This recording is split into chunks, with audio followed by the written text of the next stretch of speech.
But now we've got a very special guest here for an interview. We've got Anthony McKee, the Irish Video Game Orchestra.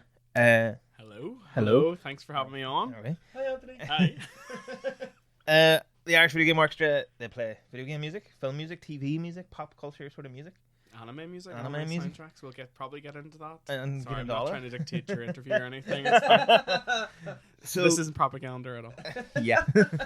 I suppose you want to tell us how it started? What is the Irish Video Game Orchestra? I suppose broadly to begin. Yeah, sure. Well, just first, we're the IVGO, the Irish Video Game Orchestra. So we're basically just a community-led, community-run orchestra set in Belfast, but actually we have players from like across Ireland. We actually have someone who travels up every other week from Dublin, and someone from Cork as well. I'm all too familiar with that. Yeah. That train journey or that bus journey from Dublin. So you know, Yeah. so you know what it's like, and with the viola, like. Yeah. So Imagine looking yeah. at a classical piano up and down that fucking thing.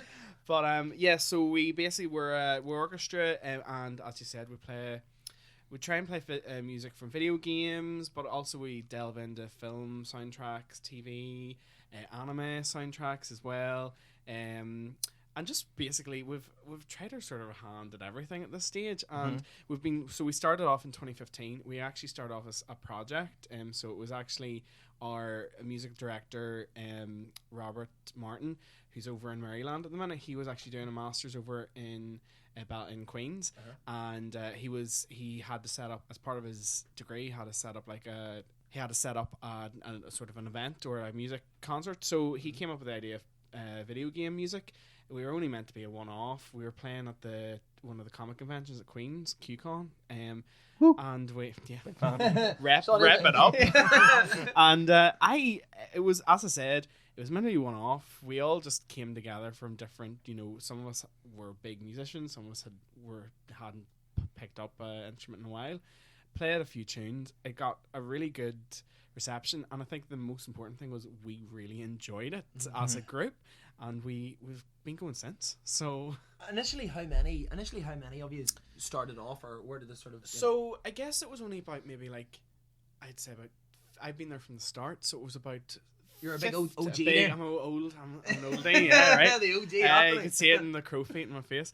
I was about 15 people roughly, and again, a lot of those people had maybe been brought in at the last minute because there was a few instrument gaps. And now we have, I would say, about 30, 35, 40 people sometimes come to our on the actual night.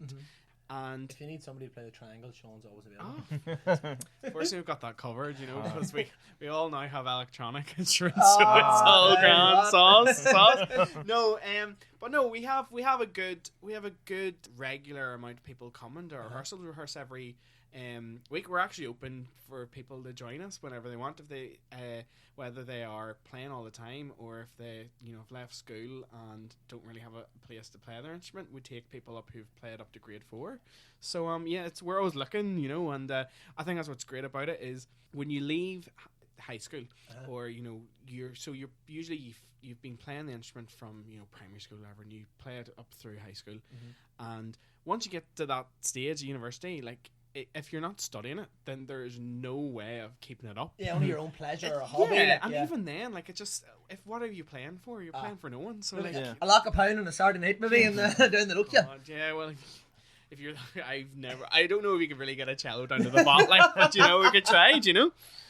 So would you say, did the orchestra have that effect for you? Did you kind of maybe fall off the cello a wee bit at a uni time? I was. Sorry, it's fine. I have heard that one before. No, I was kind of lucky because I was keeping up with my own wee orchestra, but I know a lot of people who have joined had put their instrument away in the attic, like they hadn't touched it. And I know myself, I was as I said, I was sort of in I was in another wee orchestra at the time, but then even now I was too old for it, and now I've been able to keep that up, and I'm playing really challenge. You play a challenge, I think people think when you say video game orchestra, people are like, how do you, is that just the same thing over and over again? But like, video game orchestra is so advanced and orchestral now. Like if you think about you think of a movie soundtrack. A movie soundtrack is like for how long the movie plays, but like for a video game soundtrack, it has to play as interesting and as long as the gamer is playing it. Like that can be like 40 hours, 100 hours, you know. So there's so much wealth there, and I think actually that people are really starting to understand that. You're seeing video game repertoire getting like the top 100 on Classic FM and stuff like in the Hall of Fame. I think coming back, that's what really done it for me, because obviously I'm a big nerd. I've always have been. And also on top of that, like it really does, like we're playing stuff and it sounds, you know, maybe easy because people are listening, but actually there's a lot of stuff in it, you know, that's really tough stuff, like stuff that I'd never played when I was doing my grade exams.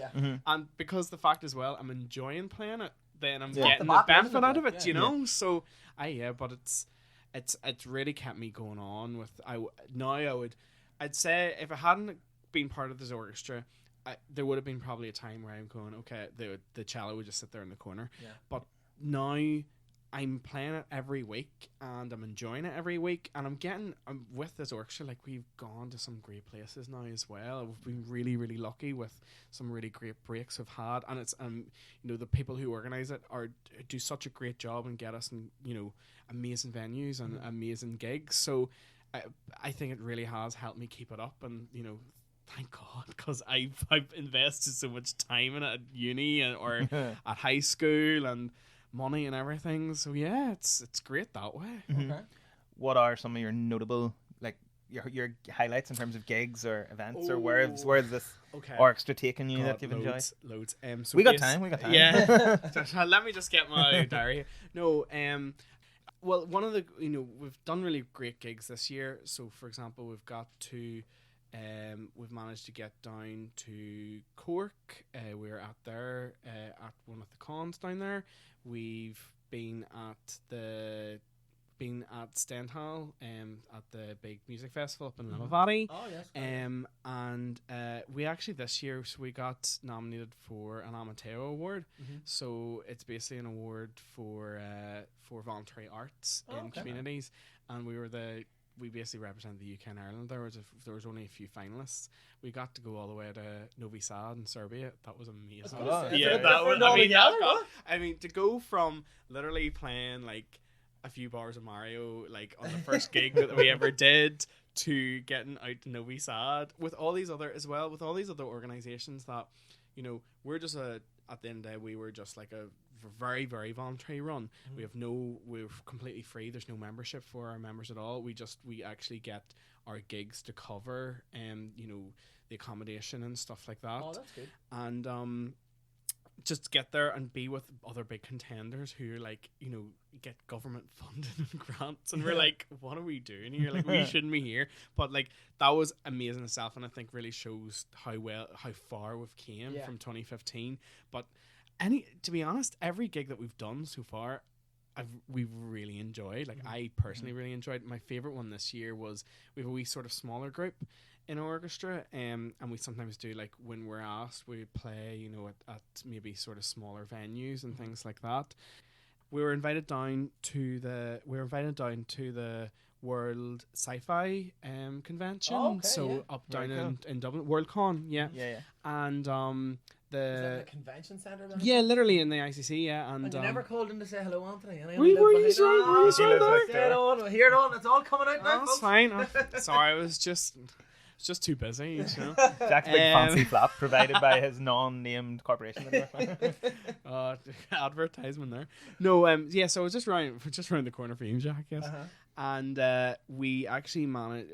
We obviously played a wee small gig during the convention, but then we were also invited to play at the award ceremony of the Hugo Awards. So for the actual sci-fi, it's essentially the Nothing to do with Hugo Duncan. No, nothing to do with Hugo. No, it's basically the Nobel, you know, Literature Prize for sci-fi lit. Yes. And like George R. R. Martin and everyone was in the audience, and we actually did a rendition of The Best Is Yet to Come, which is from Metal Gear Solid franchise, which is in Irish, and it was just so getting to sing in front of that big audience, and that was streamed around the world, and that's a really, you know, that was just an amazing, Pretty massive. that was probably the most massive thing. And I think really for us, we were like, oh my god, like especially as I said, coming from just a project that was only meant to happen once, and getting that opportunity to do that is great. Can I ask, because I know that there's a DJ down south, she works for RTE, called Jenny Green, right? And I don't know if anybody's heard of this, but what she does is she does things with RTE Concert Orchestra. So she mixes old dance tracks while they play the instrumentals on it, and they get somebody to sing. So when you're putting yours together, is it just purely just use playing the noise, if you understand? Yeah. It's also, we literally, as I said, we it's a mixture of actually getting some repertoire that's already written, or we actually have people in our orchestra who try to arrange some of the music as well, so it's actually arranged specifically for knowing what sort of instruments and what our strengths or weaknesses are. Right. And completely all our music, it's not like we sort of put a wee bit of sound effect in here and things like that. We literally, instrument by instrument, it's all played live. So and I think that's what makes it amazing too, like you kind of hear it in a different light as well. Like, you know, the last Saturday we had our concert there down in Low Church, and you know, we're playing the music from the Gusty, it's from Mario, so it's Gusty Garden, and it's obviously, we completely just orchestrate it. We really bring it to life that way, and we also bring it to life, you know, in the sense that we're just bringing it to a different audience as well, like an audience that doesn't necessarily usually think of accessing classical music on the first, you know. I think that's what I really enjoy about it too, is we're reaching a completely different audience in that way. But something that I think we've discussed before, and that I think you think's very valuable, is the access side of it. In that, like for example, I know personally I'm not going to go see the Irish Symphonic Orchestra or whatever play Beethoven or whatever, but as you, very cultured well, you're watching a lot of movies, so maybe I don't know why not. But I would go see the Irish Video Game Orchestra, as I have, play Mario Galaxy, the best Mario game. What would you say? Sunshine. No, I actually really like Super Mario RPG, but I don't think anyone's ever played that. 7 stars. Huh? Yes, it's actually really good. It's alright. Super Nintendo game. I love tangent. We've lost them, folks. We've now lost them. I'm trying to rein them back in here. But like, I would go see an orchestra play that, as we discussed previously. I went to Kingdom Hearts Orchestra in Paris. Do you think that access side of it is, in terms of people who wouldn't see an orchestra going to see an orchestra, is that important? I think like for us it's incredibly important. I think it's one of the reasons, so going forward from our first concert, we sort of worked on what, you know, we want to get out of our gigs, and I think that is one of the main areas we get in, is the sense of, you know, you hear and I've heard it loads of times as well, you know, classical music isn't relevant for young people anymore. You know, that's not the case. I think it's the case of, the problem is that the status quo of classical music doesn't really necessarily look in the right place. I think it's changing. I think a lot more people, you know, for example, you have Classic FM they have video games music show now. They also have it was touched a wee bit as well on I've heard a wee bit covered on BBC Radio 3, and I think there's people really starting to engage more of that. You know, you actually have the Ulster Orchestra recently they had fantasy music as well, and they worked with us sort of trying to get the message out about that too. So coming back to your question, sorry, because obviously very valuable, but I think it's really important. I think there's no audience for classical music if we don't try and get, you know, more audiences in, and I think that's something that's really seen in our gigs. We usually just do like a bit of a straw poll, getting people to put their hands up who had ever been in a classical gig or one on Cork. I'd say about 90% of when we ask them, you know, is this how you ever been at a classical music gig? Like, is this your first one? 90% of people put their hands up. They'd never been there, and I think it's a case as well of not just the music that we play, because obviously it's things that people recognize, but also we try and make it a much more friendlier atmosphere. So I think when you go to like the concert hall, there's this, you know, you have to be quiet, you can't clap between movements, you can't, almost it absolutely sucks the enjoyment out of it at times, and I think we're very anti that, in the sense that we get people, you know, take pictures, clap, applause, and we've something we are looking at in the future. Is actually one thing we've noticed is we find that the way we have our environment, or, you know, that sort of more friendly environment at cons especially as well, that we're trying to look and make it some concerts in the future to be more friendly towards people who may have autism or Asperger's as well, because I think that's something that we find in our at cons, that you have people who have never been in that concert hall environment, because it just isn't a friendly environment for them at all. And I think that's something we're definitely trying to work with, and I think when we do that, that's a benefit not just to us getting more people through the door, but a benefit for people hearing classical music who actually get to see it. You know, I know we're not a full orchestra, but we have most of the instruments there, and people get the sense of what an orchestra is about. So it's sort of making like what would be originally seen as this like sort of high culture sort of stuff. It's making it accessible to just normal people, because just when you're saying about like I'm not a big video game fan, but of course you and Sean are, and Sean definitely is, just from chatting or whatever. So I'm just sort of wondering, when you were chatting there about people can clap and all this rest, obviously there's parts in video games similar to movies, for example, where you can get emotional moments, do you know what I mean? And video games at times can swing in that direction to be big grandeur things of sadness or of strife or whatever.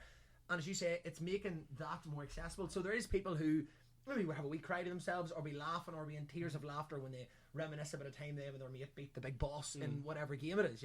Yeah, no, exactly. And I mean, I get emotional over it too, even playing it. Like we have it's not a game, but we have the Studio Ghibli music. We played that last night. We played that last Saturday, and it has like a medley of, you know, stuff of Spirited Away, and, you know, My Neighbor Totoro, and I mean, I loved those movies when I was growing up, and getting to play it every time. Like there's 4 bars at the start of the Spirited Away part in the medley that honestly puts literally honestly it puts the like the hairs on the back of my neck go straight up, and I get really emotional playing it, because I loved that growing up, and it just means a lot to me. And I'm sure it's the same for a lot of the people listening. And not only do they get to listen, we also, at most of our gigs, when we have the facilities, we actually have videos to go with them too. So not only are you watching the orchestra, you get to watch a bit of the animation or the video game or anything, and I think that really adds to it as well, where they're not just remembering how they're playing it, they get to see it being played in a way too. And God, even just talking about it makes me kind of like emotional. And I know that sounds, when people hear this, they'll go, how can you get emotional over like listening to some orchestra playing? But I think in this case, like, if you think back to a video game that you really enjoyed as a kid, or really enjoyed playing even just now, and or the story or the narrative or how it progresses, and if that gets you even a bit emotional, then obviously you're going to feel the same thing if you get to hear the same music again. And I think that's, God, I love it. I love both playing the music. Even just one thing, there's no spoilers, because literally we play it most of our gigs, but we always usually have an encore of the theme tune to Pokemon, like Gotta Catch 'Em All. That gets me every time. It's just so nostalgic and just so enjoyable. So yeah, definitely, I think, I love the emotion aspect of it. It's brilliant. God, I'm emotional wreck right now. I think it might just be tiredness. I don't know. Your inner Pikachu sort of. I can verify / agree. Like the Kingdom Hearts bit, every time I see it, because as I forced it into the first episode for a segment all its own, I have a great affinity for Kingdom Hearts, and that bit just gets me right here, genuine. In fact, as we were talking about before we came over, there was something, I think anyway, and agree, disagree, I think you guys put a different spin. It's not like you're just playing, it's very much you put your own sort of personality in it nearly, for example. I would sort of agree. So like, there, as I said, now the classical music industry is waking up to the fact that, well, the audiences that they depend on are getting older, so they're not dying. they're yeah, that's the honest truth.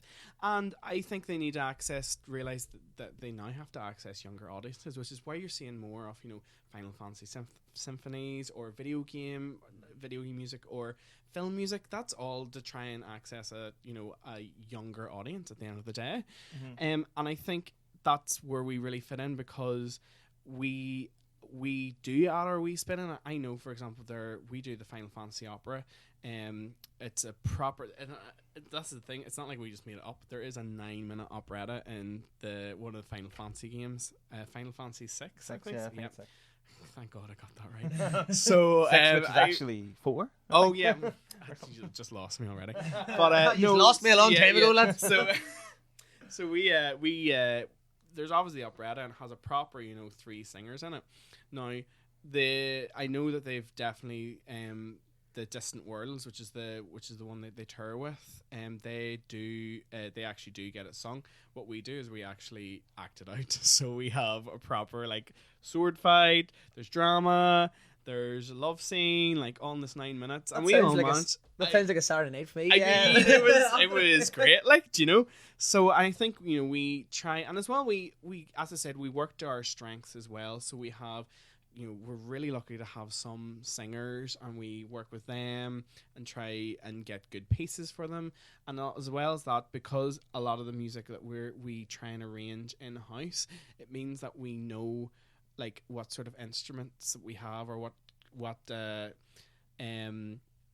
sectionals have could do with a bit more help. And it's not just about performing for the audience. I mean, obviously that's what we do, but there's a lot of work that goes into that, and a lot of that work also helps players get better and better. And that's actually one of our other reasons why we continue, not just to help people access classical music better, but also to help build musicians' skills as well who play with us. Because as I said earlier on, when you leave high school, there's nothing challenging to help you continue with that. Sorry, that was really long-winded, but yeah, because the Kingdom Hearts bit is the example that comes to mind for me, because there's stuff you guys will do, or the medley, the way you do it is not as I say, I saw Kingdom Hearts Orchestra. It's not the way they do it. It's very much, it still hits all those notes and tugs on those heartstrings, but it's still and works to our strengths as well. We try and work to our strengths most of the time, and I think for us it works. And it's hard to find an orchestra that will play that stuff anyway, so we're kind of in a niche of ourselves, and that kind of really helps us, As you touched on, so essentially there is an extended opera segment from Final Fantasy. So I was at the gig in Low Memorial Church, is that what it's called, on the Lisburn Road, and there was a very effective use of the space there. For example, I was sitting in the 3rd row, and Anthony and the other singers from the orchestra vanished, and the orchestra played for about 2 or 3 minutes. And then there was a guy in the balcony singing down at a lady who was also singing opera full on at each other. Anthony, I believe you're the villain in this. I'm the villain in this. Are you always the villain? Are you the Phantom of the Opera? In this situation, I guess I would be. Yeah. So how did that come about? Just talk me through every aspect of that? I could pretend we were really professional and say that was really well rehearsed, but I think, to be honest, we played with the space we had there. So, but no, we kind of just. We sort of think it out and sort of see what venue we're at. Sometimes we can't do that, so fortunately, when we're on a stage, there's not much room for us to do that. But when we actually have the room, we will really think about it, and that honestly, that has just built on. We performed that for, I think, the first time, or we've always performed the aria that's in the middle of it. That's what our singer Shreen does, and she does an amazing job. And it was actually arranged by Keith, who was there in the night. Basically, we've just built on what we did from Cork on the first time, which was the opera, and there was times when that didn't, the choreography and stuff like that didn't really work out, or it was a bit shaky. But now we've done it so many times that we actually have a proper you'll be over here and we'll do this, and that was the first time we had proper dual layer thing going on. It was great. I loved it. I got really into it. But I think a lot of it at the time is sort of us all working together and just trying to make it work as much as we can, because we care a lot about the music, and we care a lot about what the audience thinks. And I think those two things because you could get this thing of, oh, I really love the music. Like, this music could sound could be really complicated and could be really, really deep. But if you don't care about what the audience thinks, well, then they're not going to care either. Do you know? So it's getting that kind of like balance. And I think we do that really well. And we've that's the only one that we've kind of like put a lot of movement and stuff in. But that's not to say we won't do that again. And I think that's what I was saying. Like, you have that the Final Fantasy that tour, the Distant Worlds. They do have singers. They are trained operatic singers. Like, they're like. You guys sounded pretty good from what I heard. Well, I'm not saying we Sean's not saying we didn't hear. Like, but I think they don't dance. They don't do a sword fight. They don't do, and we like testing ourselves that way. Do you know, now if it worked when we'd done it the first time and it didn't work at all, it fell flat on its face, we probably wouldn't do it again. But we've done it. We've tried it. We've definitely tried pieces before that just maybe haven't worked. We're not maybe at the right level, or we, it just didn't resonate with the audience, because that's another thing we kind of have to always work with when we're going to conventions. We're dealing with people who know these games inside out. Like, they know them. But when you're playing we played a lot of gigs, for example the Black Box and stuff, and you're playing with an audience that is taken for, it's actually people who played games but are taking their children there, and a lot of their children have never heard of Final Fantasy in their lives. So like, you're constantly having to balance your repertoire with also what you as a group want to play. And I think we're starting to get there, but it's definitely it's trying to catch up with people sometimes. It's really hard. So, but I think it's coming back, sorry, to your question, like the I think we just try really hard with, and it's not just that one piece. We don't go, this is our one piece that we're resting our laurels on. We try and do 100, not 110%, but 200, give 200% to each piece that we do, and if the audience likes it, we'll definitely keep it there and play about with it. The balance thing that you talked about there, in terms of a good balance between what's interesting for you guys to play and other stuff, because that's something I noticed from the last gig, was a lot of, what was the other Keith, and what was the other guy conducting called? David. So they would introduce the song and would say, they might say a wee bit like, so you wouldn't, I think David said Final Fantasy X, he's a big fan of that game, and you did something like that. I think Keith mentioned Ori and the Blind Forest, and you do have a good balance of, like, Ori and the Blind Forest wouldn't be a very well-known game, but to those who do know it, big fans, and the music's obviously fantastic, whereas obviously something like Final Fantasy X or the Studio Ghibli stuff might be more well-known, and then the Avengers stuff and the Pokemon stuff. Any songs, any pieces you have wanted to bring into your repertoire, which you didn't either feel wouldn't be well received or would prove too difficult, or vice versa, stuff that you're currently looking to introduce? That's a hard one, because we definitely have, like, we've played loads of pieces that we've I can't speak for the whole orchestra, like, me personally as a cellist, as the cellist in a 30-40 piece orchestra. We did Mario Kart 7 for a while, and I loved that piece, but oh my god, was it hard. Like, it's very fast, and it has like a time signature that I still to this day don't understand. I'm sorry to everyone that's listened back into this, because I still don't understand it. Sorry everyone. But so we played about that, and unfortunately we've had, for now at least, we've had to shelve it. But I don't know, I think I would say, there's definitely this one piece, but actually I know that there's been pieces where we've, for example, the Final Fantasy that we do now, like, we used to have a very used to play a really long medley of it. You actually might have heard it before, and it's amazing. We thinged it off, but then it's very long, and I think sometimes that you have to think of your audience. Some of your audience, again, as I said, maybe don't really know what Final Fantasy is.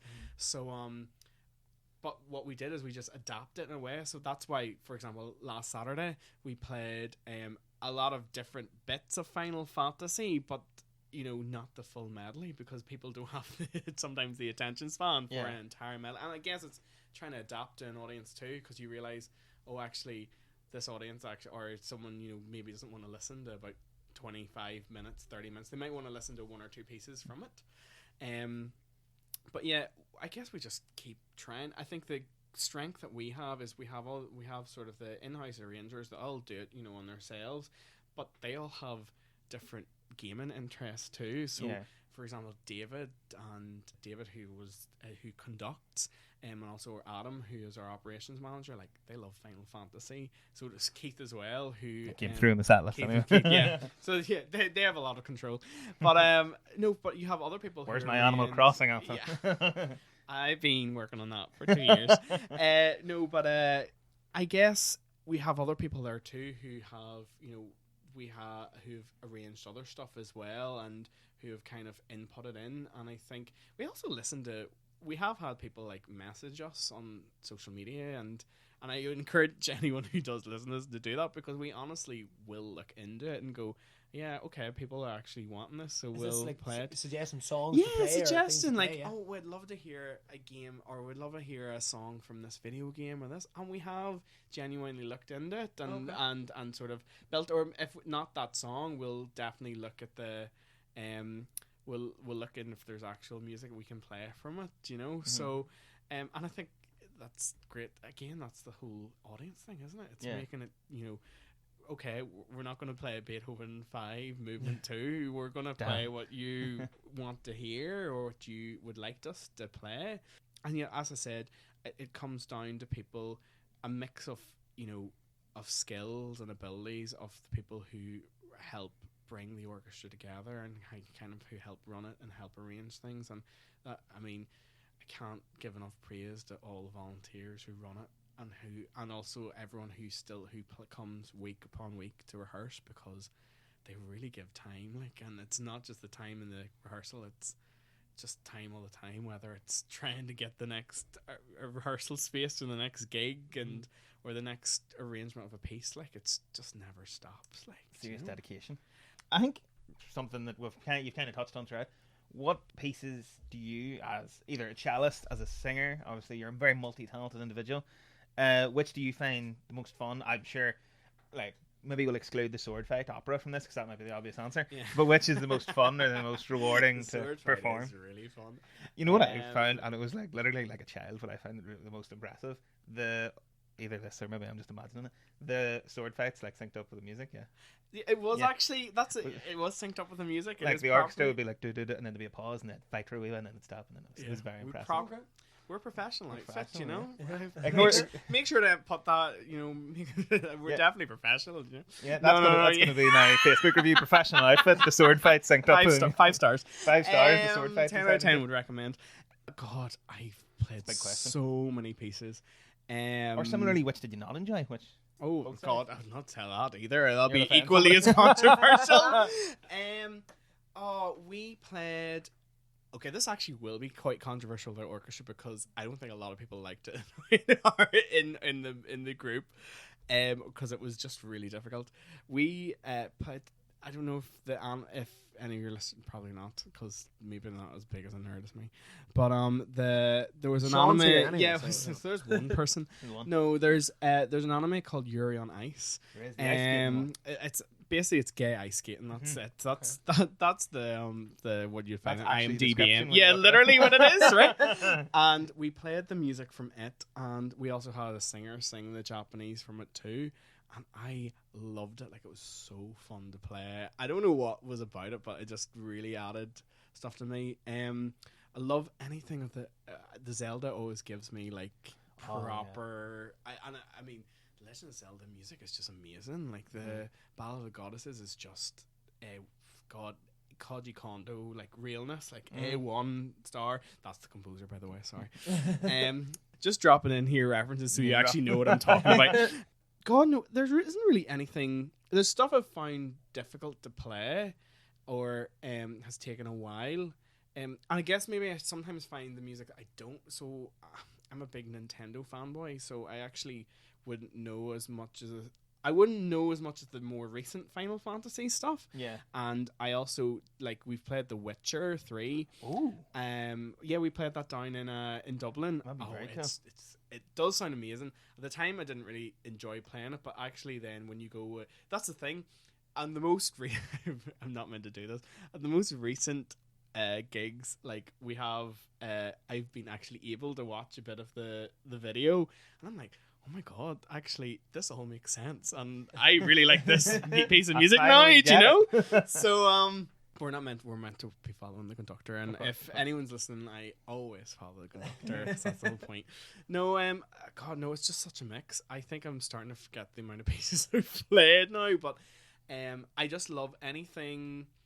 I love anything that gives me a bit of nostalgia kick. That's why I love the Studio Ghibli stuff, because it's like proper, like hits me right in the feels.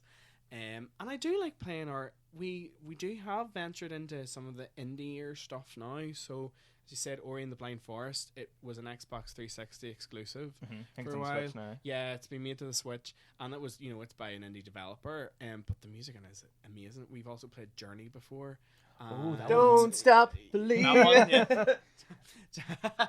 Wrong journey, Jack. Yeah, no, that's God damn. Yeah, just never going to get into this conversation at all, Jack. Sorry. Don't even know why you're here. No, we played Journey, and that was great too. And again, that's like proper indie game. Sorry, I didn't even give you an answer to your question. I basically just I enjoy all the music. And I think it can be to some of the pieces, especially if you never grew up with it or didn't play it, you can be like, okay, this is tedious now. But actually then when it all comes together and you play it, and also when you see people really enjoy it, then you're like, all right, actually, no, I kind of do like this piece, It's not, and it's just usually new stuff as well. It's never, sometimes the music has never been performed before. Like, I don't think I've ever heard an orchestra play Undertale before, especially because like so if for anyone who doesn't know, Undertale is a game produced by Toby Fox, but at the time, so compared to all these games that are like completely just produced by huge houses, huge gaming houses, this is produced by one man, and it's still managed to win so many awards. And now he's gone on to bigger things. He's actually helped produce some of the soundtrack in the latest Pokemon's Sword and Shield. But his music from Undertale, which is very 16-bit inspired, has never really been played by an orchestra, but we've managed to play it. And I think it's stuff like that, bringing stuff to life that not necessarily has been brought to life before, I think is the most endearing thing of playing the music. So that was something I thought about the Tetris, the Tetris theme. So our friend once called Tetris. Tetris, yeah, she's from Russia. But funny enough, this is where we're going with it. So Tetris, the game, great link, good man. It's almost like you know what's going on. The Tetris, the game with the fallen blocks. It's originally, there's a whole separate story. We'll talk about that someday. She did kick my door through down one time. the different fallen blocks. But so the theme of it is originally based on a Russian folk song, which I did not know. I knew the song had roots, or the game had roots in Russia, and you guys perform the Russian folk song. Yes. And you have, what is the lady who sings name? Shireen. Shireen, and she is astounding. She is fantastic. And what she sang at the low church gig anyway that I saw, she sang in over about an hour and a half in Japanese, Russian, and English. Yes. She can also do Irish. But she sang the Russian folk song in Russian. That is the Tetris. Okay. No, that's Majora's Mask. I don't know what the Tetris one is. No, it's still not it. No, wait, I've got an odd dit set. Oh no. We're great at this. Well, it's something. just this is the Irish Video Game Orchestra. We take a pause here. Just Google Tetris theme. Insert here. We'll just take a minute, folks. Just Google it. Have we listen? And we're back. Okay, so now you've heard that there's a Russian folk song and they're performing it. Which I thought that was really cool. As you say, brought your own sort of thing to. Yes. Is there anything else in the future? What's the future gigs or nothing at the future? But the thing sort of with our gigs is we kind of get them as they come. So I mean, if anyone wants to book you, get in touch. We are already booked for a wedding. So a wedding? Yes. What's so he's all getting a cut.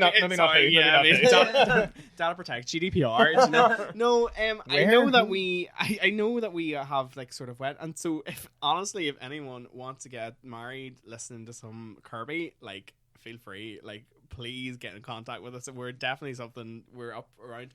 Do you all have matching wedding suits that you wear? We have matching hoodies. Does that count? Okay. I mean, that's just put a tie. Just hang a tie. Like a wee thing. Or one of them t-shirts that already has the bow tie on it.